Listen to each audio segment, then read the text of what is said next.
Hello and welcome to this week's episode of the Speak English with a British Accent podcast. Before we dig in, would you be interested in joining my 30-day British Accent Challenge this November? If so, I'll put the link in the show notes, but if you go to my website learningbritishaccent.com, a little pop-up box will appear on the screen, and if you click on that, it will take you to the relevant page. If you do decide to join, let me know how you get on at the end of the month. But first, let's head over to Section 1. Section 1. Upgrade your vocabulary from basic to brilliant. Most English learners describe what they do. I love reading. I like going out. But native speakers often describe who they are with just one vivid word or phrase. It's a simple upgrade that makes your English sound instantly more natural and fluent. This kind of upgrade is called lexical sophistication. In other words, replacing plain, literal expressions with natural idiomatic nouns and adjectives that express personality or lifestyle. It's the difference between describing an action and describing an identity. I love reading, an activity, could be I'm a bookworm, an identity. In short, the words themselves don't just tell people what you do, they show them who you are. So let's go through a few examples. So you could say, I love good food, or you could say, I'm a foodie. I like to go to bed late, or I'm a night owl. Perhaps, I like to wake up early. Could become, I'm an early bird. I love being outside. I'm very outdoorsy. I love soccer, in the American way, to I'm a football fan. I'm good at music. Could be I'm very musical. I love reading. I'm a bookworm.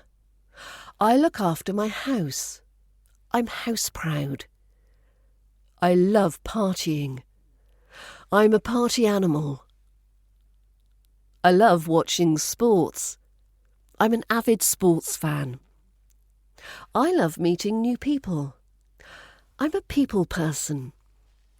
I'm careful with money. I'm money conscious. I like fashion.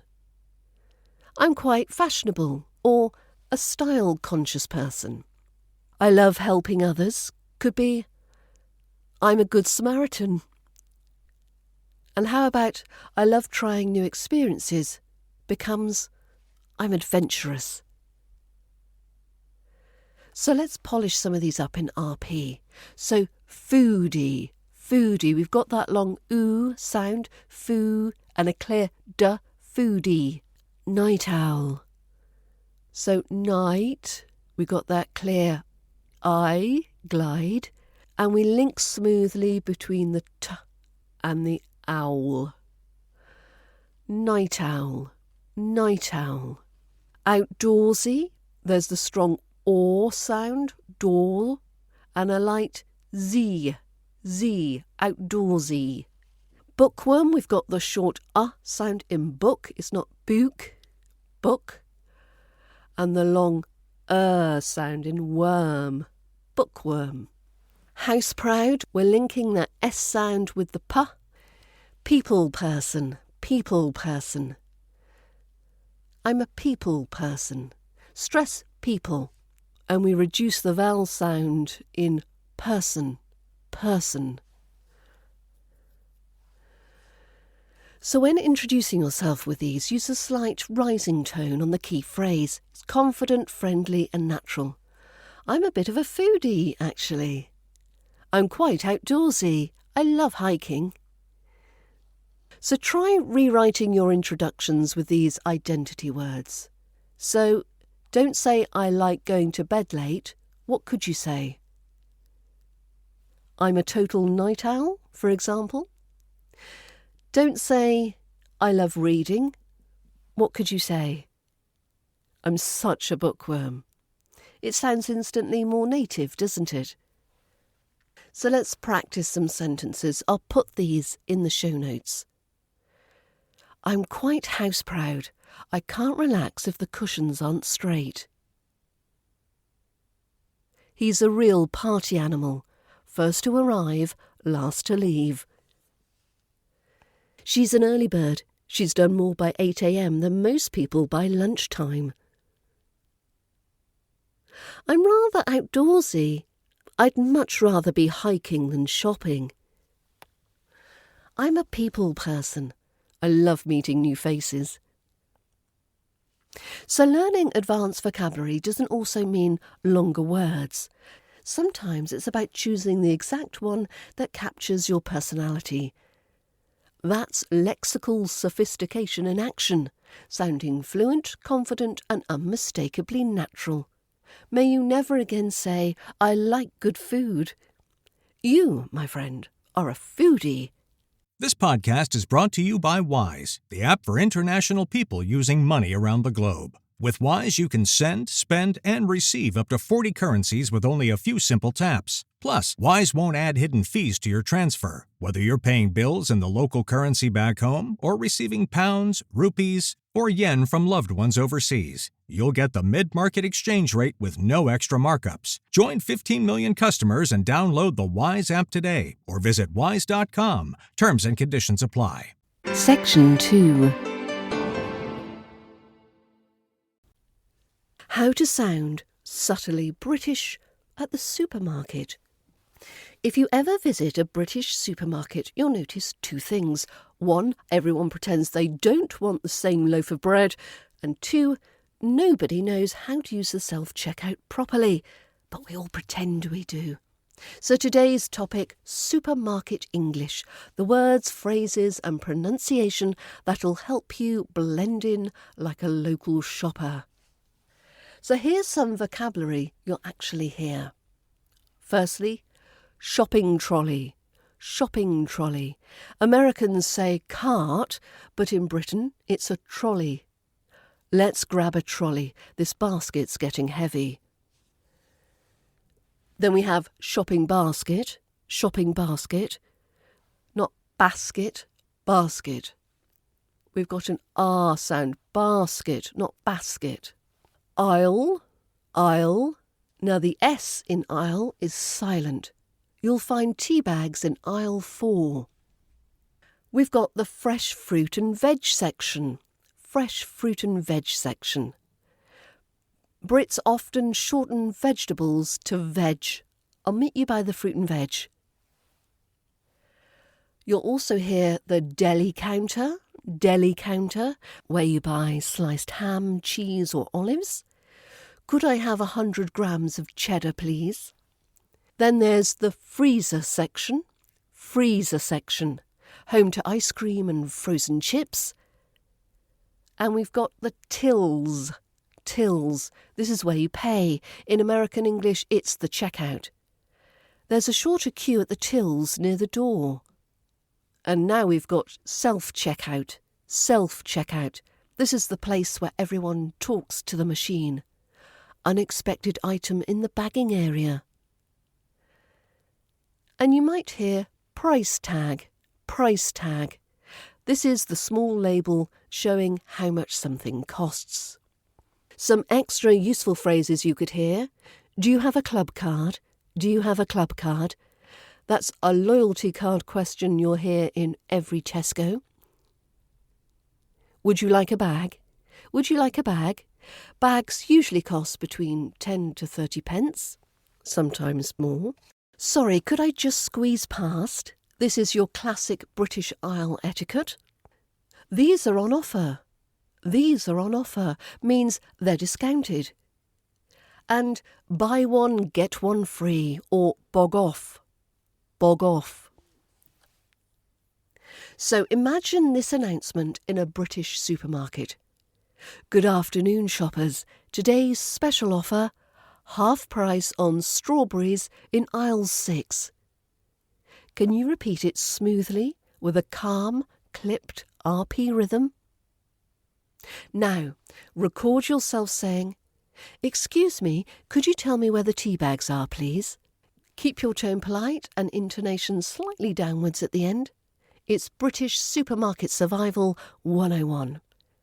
If you'd like to learn how to correctly pronounce all the different RP British accent sounds you'll hear in all of these different supermarket words, head over to learningbritishaccent.com/bundle. Section 3. How to speak like a Brit at the supermarket checkout. So you filled your trolley, navigated the aisles, and avoided making awkward eye contact in the queue. Now comes the true test of Britishness, speaking to the cashier. Here's some common checkout conversations. It's what you'll often hear at a British till or self-checkout area, and how to respond naturally. So the cashier might say, "Hello, how are you today?" And you could say, "Good, thanks, and you?" You say it quickly and cheerfully, even if you're not actually feeling good. The cashier might say, "Do you have a club card?" And you could say, "Yes, here you go," or "No, not today, thanks." The cashier could say, "Would you like a bag?" And you could respond either with a "Yes, please," or "No, I've brought my own, thanks." The cashier might say, "That'll be £12.50, please." And you can say, "Here you are," or "Can I tap?" as in for contactless payment. And finally, the cashier will say, "Thank you, have a lovely day." And you can reply, "And you, thanks." Keep it simple. So, lovely day, lovely, the "ly" ending, it's light and soft. Not lovely, lovely. Would you, in connected speech, would you like a bag, is would you like a bag, would you like a bag. And again, here you are, there's strong linking between the here and the you. Here you are, here you are. So some handy idioms and phrases you might come across. That's a bargain, which means it's a great deal. 2 for 1, that's a bargain. Or it's on me, which means I'll pay for it. Don't worry about it, it's on me. Just browsing is a polite way to say you're not quite buying yet. Out of stock. Out of stock means it's temporarily unavailable. And pop to the shop is very British, means to go quickly to the shop. I'll just pop to the shop for some milk. Now record yourself saying this mini dialogue in your best RP accent. Would you like a receipt? No, thank you, I'm trying to save paper. Would you like a receipt? No, thank you, I'm trying to save paper. Focus on a clear t in receipt. Receipt. The P is silent, and the falling intonation at the end means you're calm and polite. So next time you're in a supermarket or even watching a British drama, listen carefully to how people interact at the checkout. Notice how often they use softeners like just, please, and thanks. They're the key to sounding completely British. This podcast is brought to you by Wise, the app for international people using money around the globe. With Wise, you can send, spend, and receive up to 40 currencies with only a few simple taps. Plus, Wise won't add hidden fees to your transfer, whether you're paying bills in the local currency back home or receiving pounds, rupees, or yen from loved ones overseas. You'll get the mid-market exchange rate with no extra markups. Join 15 million customers and download the Wise app today or visit wise.com. Terms and conditions apply. Section 4. Why you can't say a cotton lovely blue dress and other English mysteries. Ever wondered why you can say a lovely little cottage but not a little lovely cottage? Or why a big old red bus sounds right but a red old big bus sounds like you've just had too much tea? Welcome to one of English's best kept secrets, the order of adjectives. It's one of those rules that native speakers never consciously learn, yet somehow always get right. And when you don't, it just sounds off.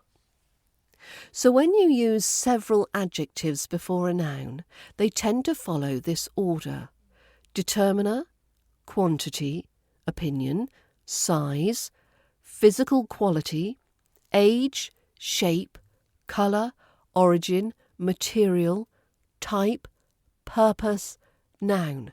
Now, you would never use a sentence which included all those types of adjectives. In English, we tend to just stick with 2 or 3 when describing something. Now, following this rule of adjective order, we might say, a beautiful, small, round wooden table. That sounds more natural. But if you say, a wooden, round, small, beautiful table, suddenly it just doesn't. Let's take a listen to some everyday examples. So we would say, a lovely little cottage, not a little lovely cottage. We'd say, a big old red bus, not a red old big bus. We would say, a beautiful new blue dress, not a blue beautiful new dress. Or we would say, a charming French cafe, not a French charming cafe. And we would say, a tall, dark, handsome man, not a dark, tall, handsome man. And we might say, an expensive black leather jacket, not a leather black expensive jacket. So as I say, the rule of thumb is that native speakers rarely use more than 2 or 3 adjectives together. Too many, and you'll sound like you're reading out an Amazon product title. Natural, a beautiful old wooden table. Unnatural, a beautiful big old round brown wooden dining table. So when in doubt, pick your top 2 or 3 adjectives and leave the rest at home. Now, the sort of logic to this is subjective adjectives, so like your feelings, come first. So if it's lovely, beautiful, horrible, nasty, and then it's followed by the objective adjectives, the facts come next. So that's your size, shape, colour, material. So your emotions before your measurements. How very British. So a quick note on accent and rhythm. So when we're saying multiple adjectives, we naturally use rhythm and stress to group them. A lovely little cottage, a bright red car, an expensive leather jacket. The final noun takes the strongest stress. A lovely little cottage, a bright red car. So try saying each phrase out loud with a smooth, flowing tone, not robotic. The rhythm of RP English will help you feel what sounds right. So a little challenge for you. Put these in the right order and say them out loud in your best RP British accent. Here's 1 noun followed by 4 adjectives. Put them in the right order. So car, German, new, electric, fast. I'll put these in the show notes so you can read them. Number 2, a noun of coat with the adjectives brown, long, leather, old. And number 3, the noun dog followed by black, big, friendly. Now, if you ever forget the rule, just remember your feelings first, your facts second. Because in English, even adjectives have manners. So there we have it for another week. Now we're hitting November tomorrow, so we aren't that far off Christmas. But there is still plenty of time to complete my 9-week course 1 of the British Accent Bundle, which will give you a fantastic foundation to your RP British accent by Christmas morning. Get the bundle at learningbritishaccent.com/bundle and get going today. Well, I hope you have a great week ahead, and I'll see you back here next week. But bye for now.